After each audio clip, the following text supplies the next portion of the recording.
Rahayu, saudara-saudara sejiwa Tosanaji Nusantara, jumpa lagi dengan saya Joko Supriyadi dari JS Collection Kresadi Channel Jakarta. Nggak terasa, 2 hari lagi kita akan berada di penghujung tahun. Segera kita memasuki tahun baru. Semoga tayangan ini bisa dipakai sebagai isian di dalam mengisi perjalanan tahun baru. Harapan saya sekaligus doa, semoga senantiasa segala yang terbaik dan terindah terlimpah untuk kita semuanya. Amin.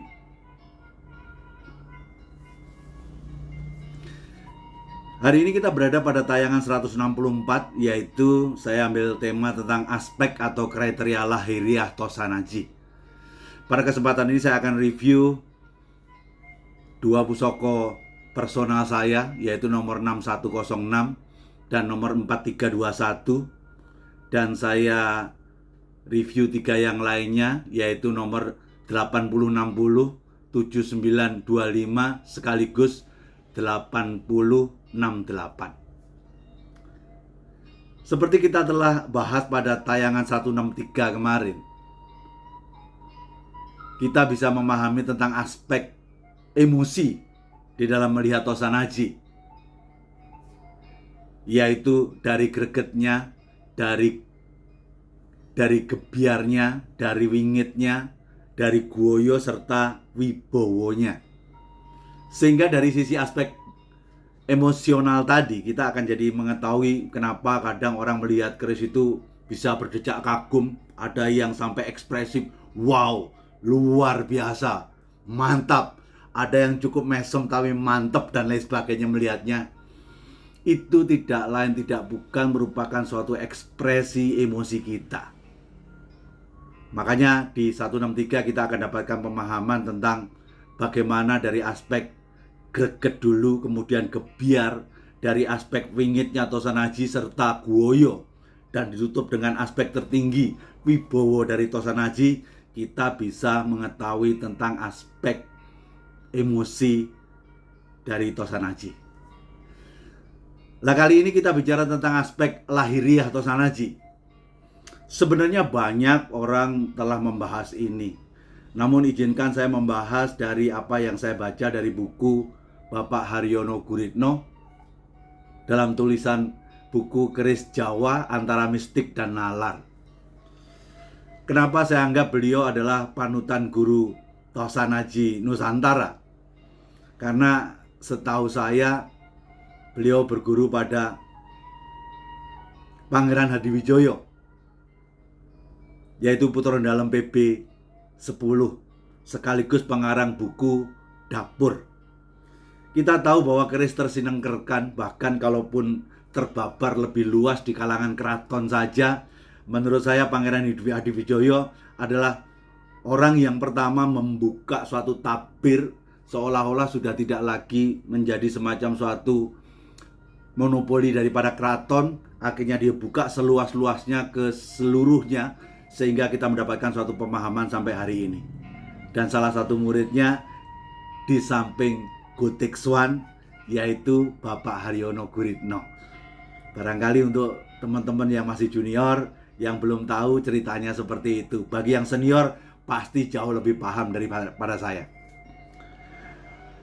Jadi di 164 ini kita akan bicara tentang kriteria lahiriah, di mana ada 8 kriteria yang menjadi sesuatu tinjauan penting untuk melihat sisi lahiriah daripada keris, yaitu singkatannya daripada Tuh Sirapuh Morjo Ngunguh. Jadi bicara tentang utuh, bicara tentang besi, bicara dengan garap, bicara tentang sepuh tidaknya pusoko, kemudian pamornya, wojonya, wangun atau tidaknya, serta tangguh. Namun sama seperti aspek emosional, di aspek lahiriah ini pun juga, kalau Anda melihat lampiran pada bukunya Bapak Haryono Guritno, di akhir cerita Pak Haryono pun juga melakukan perevisian, sehingga lahirlah 10 kriteria. Mulai dari Tuh Sirapuh Morjongun tetap, tapi ditambah dengan tang. Tantang itu tantingan. Tintingan suaranya. Kemudian guh itu bukan tangguh, menaik, tetapi lungguhnya pusaka. Mari kita coba lihat dari sisi yang pertama, yaitu terkait dengan utuh. Utuh ini di sini kita bicara tentang keutuhan daripada sebuah bilah. Jadi semakin utuh semakin bagus. Namun pertanyaannya kembali kepada keris temuan yang banyak keruak di mana-mana, tidak utuh. Kalau saya di sini akan mencoba melihat hubungan Linggayoni, dan itu telah dijelaskan dari Bapak Bambang Hajrinuksmo. Salah satu definisi dari 4 divisi utama Tosanaji yaitu adalah ada hubungan Linggayoni mantap. Ketika bilah masih terhubung dengan pesinya dan trep pada lubang gonjonya, menurut saya kategori keutuhan masih bisa kita dapatkan. Pertanyaannya, kalau ada yang lebih utuh daripada sekedar yang seperti itu, Pak, ya lebih utuh lebih baik. Kita masuk kriteria kedua adalah besi.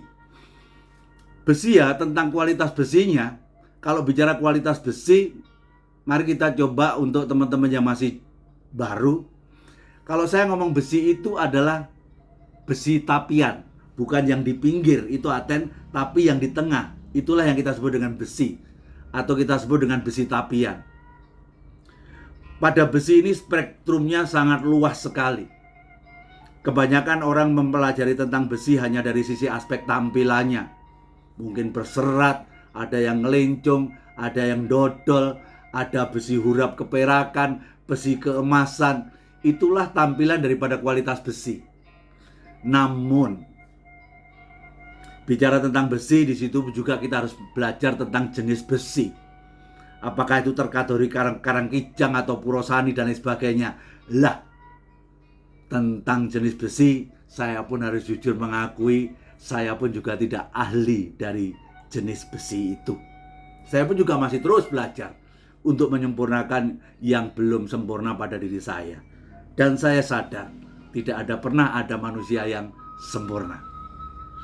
Mari kita masuk ke kategori 3, garap, rap.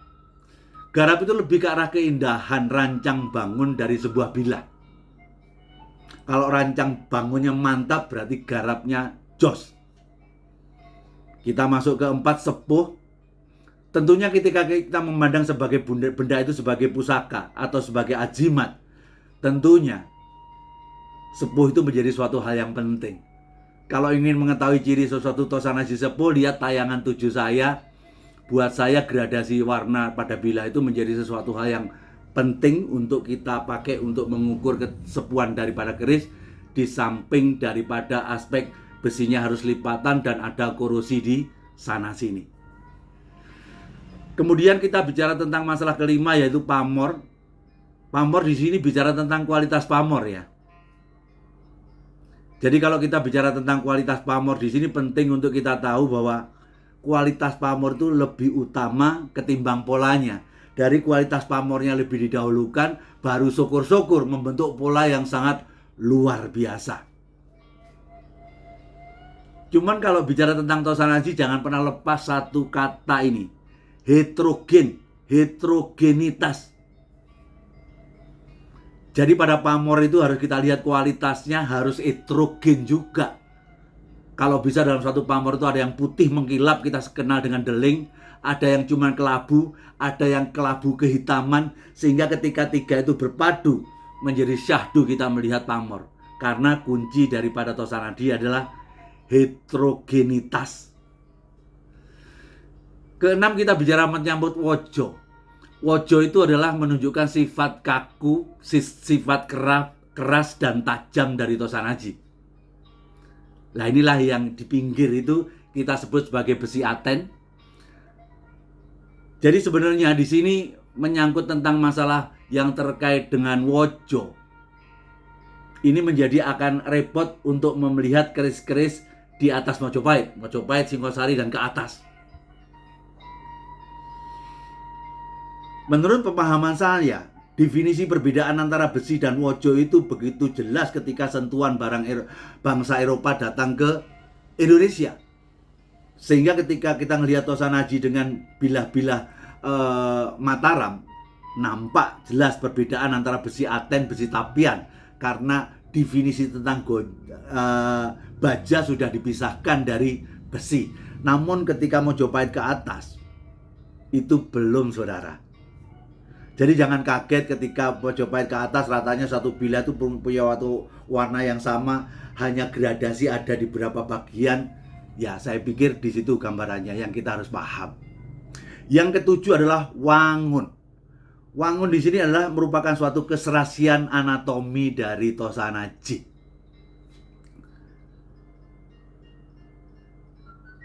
Sehingga ketika kita melihat keserasian atau anatomi dari Tosanaji, ujungnya menimbulkan suatu kesan tidak ada yang wagu. Kalau Tosanaji ini menimbulkan sesuatu hal yang wagu, itu kita anggap bahwa bentuk Tosanaji itu tidak memenuhi aspek yang ketujuh, yaitu wangun. Namun ingat, mulai dari titik kriteria ketujuh inilah aspek subjektivitas mulai terjadi. Kenapa saya demikian mengatakan? Bagi Anda yang hanya biasa senang dengan keris-keris Jawa, melihat keris-keris Bugis misalnya, atau Sumatera, Anda merasa sedikit agak wagu. Apakah Anda katakan bahwa pusoko itu tidak wangun? Anda akan dibalik oleh teman-teman dari Sulawesi sana ataupun dari Sumatera sana. Dia juga tidak melihat keris-keris Jawa itu wangun berdasarkan pemahaman dia. Jadi menurut saya, kriteria ketujuh di sini sudah bicara tentang urusan subjektivitas. Saya cuma harap naikkanlah derajat diri kita untuk menjadi pencinta Tosanaji yang universal. Jadi bukan saya orang Jawa, saya hanya bisa menikmati keris Jawa. Kalau Anda secara pemahaman rasa sudah meningkat, Anda akan menjadi pencinta Tosanaji yang universal. Sehingga Anda akan melihat yang namanya pusoko-pusoko Bugis, pusoko-pusoko Melayu yang luar biasa, ya tetap Anda katakan luar biasa.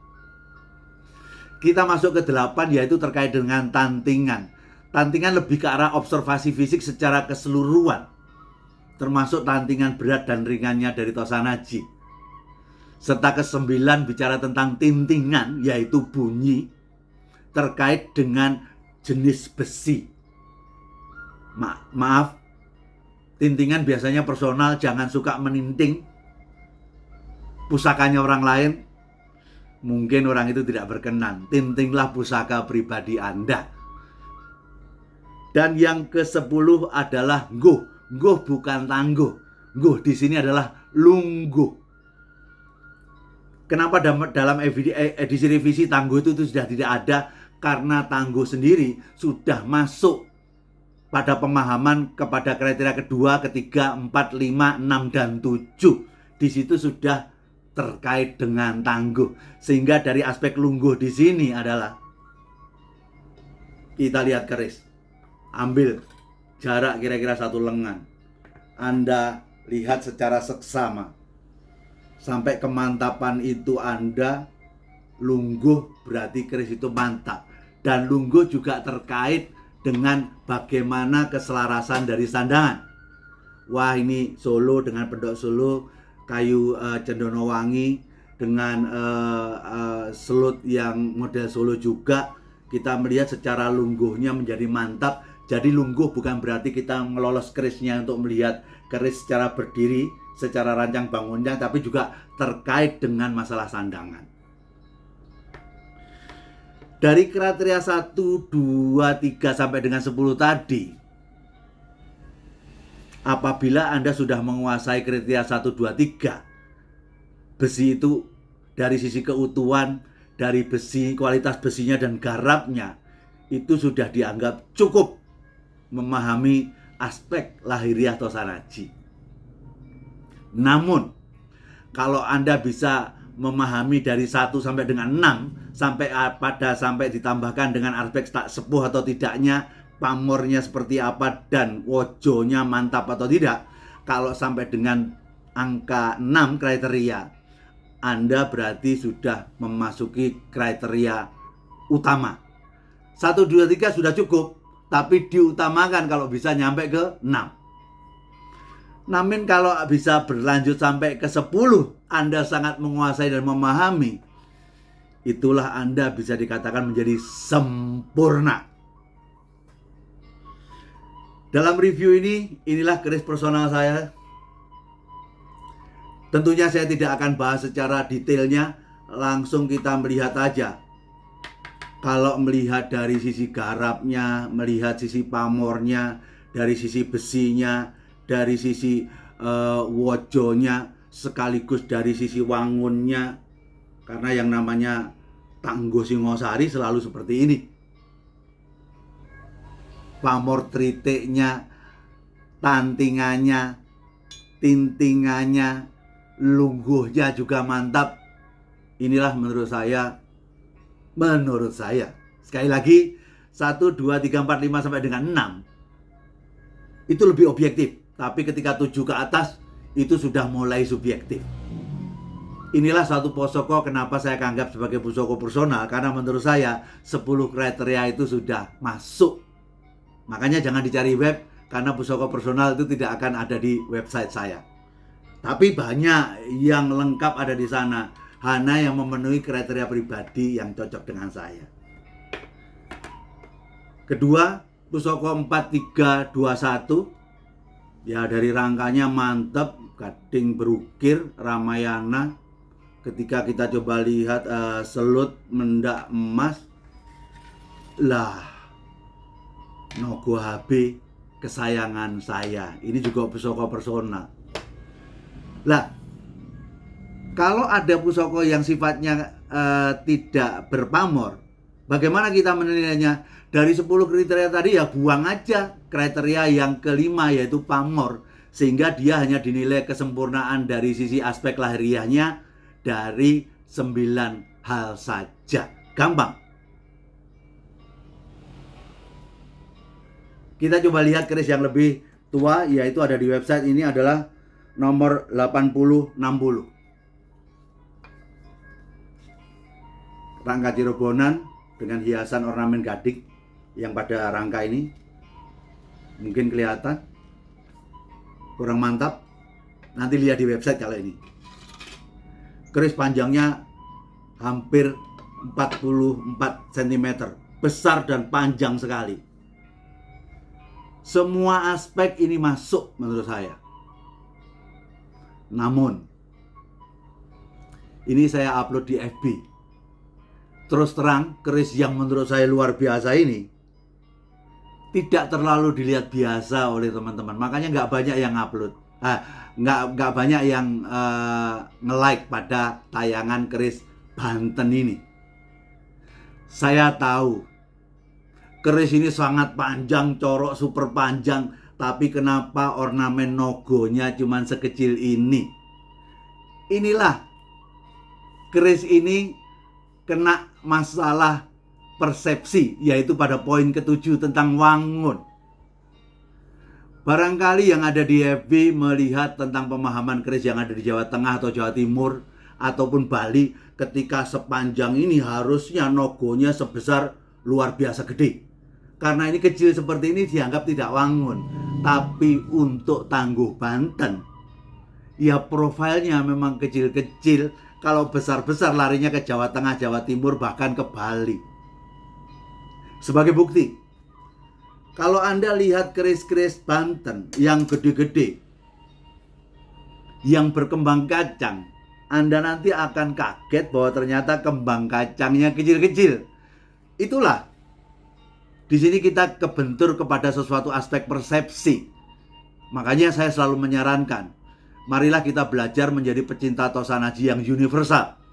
Tidak banyak skop pada diri kita mana dilahirkan di daerah mana, namun lebih leluasa sehingga kita bisa menerima keberbedaan aspek wangun, karena wangun menurut saya adalah subjektif. Mari kita masuk ke pusoko ini. Ini lebih wow, dari sandangannya wow. Soloan atasnya adalah model Madura, tapi secara detail handle-nya ini, maaf ya, handle-nya ini aja sudah ada yang nawar cukup signifikan. Cuman karena saya dapatnya seperti ini ya saya terima. Mari kita lihat dalamnya. melihat tangguh pajang, lurus, dengan full akodiat seperti ini, menurut saya ini adalah sesuatu. Lihat di website nomor 7925. Jadi kalau menurut saya dari 1 sampai 10 ini masuk kriteria itu. Hanya saja kejegal dari aspek lungguh. Lungguhnya kok gak trep dengan rangka Solo, kok pakai deder Madura. Saya tahu itu. Cuman karena saya dapatnya sudah seperti ini, karena secara rasa saya juga mantap, biarlah apa adanya, originalitas dari saya dapatnya seperti itu. Dan yang terakhir adalah kita lihat 868. Kelihatannya kayak wedung, namun ada sesuatu yang berbeda. Saya di Nusantara jarang ketemu model gerendengan yang seperti ini. Setelah saya telusur, ini adalah wedung dari Patani, Thailand. Jadi otomatis dia terdiskualifikasi dari 5 karena dia keleng, berarti tanpa pamor. Dan ke-6 yang menyangkut masalah wojo juga tidak ada karena dia keris kabudan, masih belum bisa terpisahkan antara besi dengan wojonya. Dan dia terkendala yang ke-7 dari aspek wagu, karena kita biasa melihat Tosan Aji Nusantara, melihat di luar Nusantara, kita menjadi tidak nyaman. Lah pesan saya, marilah kita jadi pecinta Tosan Aji yang naik lebih tinggi, tidak hanya sekedar yang universal, melainkan yang global. Makanya saya ingat Tosan Aji dari Jerman saya ada, Spanyol ada, Perancis juga ada, Timur Tengah lumayan banyak, Turki juga ada di sana. Bicara Jepang saya punya, yang China juga ada, yang Patani juga ada. Terkait dengan yang di Filipina, Moro juga ada, Nusantara. Walaupun saya di Jawa, semua rasanya Nusantara ini saya punya. Dan saya bersyukur besok kita masuk kepada tayangan yang cukup krusial, karena besok saya akan mengupload di website saya pada nomor sudah 80. Demikian kira-kira penjelasan saya. Marilah kita coba gali lebih dalam lagi tentang Tosan Aji.